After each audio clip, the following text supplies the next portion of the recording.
Welcome to బిక్కీ news. February 28 national science day, జాతీయ విజ్ఞాన దినోత్సవము.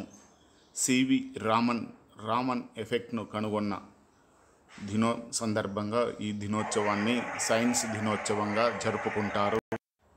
Raman effect అంటే ఏమిటో ఈ వీడియోలో చూద్దాం.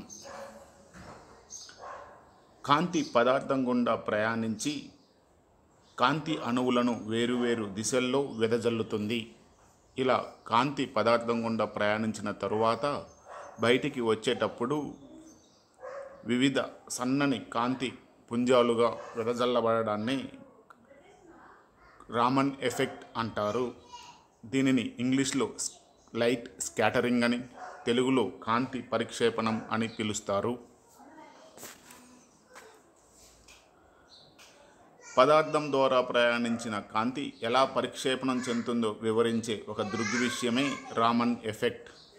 దీనినే రామన్ స్కాటరింగ్ అని కూడా పిలుస్తారు. రామన్ ఎఫెక్ట్లో ఏం జరుగుతుంది? పదార్థం ద్వారా ప్రయాణించిన కాంతి చెల్లాచెదురైన కాంతికి, అసలు కాంతికి సమానమైన శక్తిగా ఉంటుంది. కొన్ని సందర్భాల్లో శక్తి వేరేగా కూడా ఉండవచ్చు. శక్తిలో వచ్చిన ఈ మార్పు అణువు యొక్క కంపన విధానాలకు అనుగుణంగా ఉంటుంది. ఎవరు కనుగొన్నారు రామన్ ప్రభావాన్ని? 1928లో భారత భౌతిక శాస్త్రవేత్త సర్ చంద్రశేఖర్ వెంకటరామన్ కనుగొన్నారు. రామన్ ఎఫెక్ట్ ఉపయోగం ఏమిటి? రామన్ ప్రభావం పరమాణు నిర్మాణం, రసాయన బంధాల వివరణ మరియు పదార్థ కంపన గతిశీలత గురించి సమాచారాన్ని అందిస్తుంది.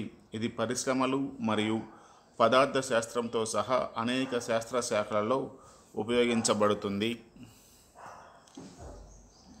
ఎలా పనిచేస్తుంది?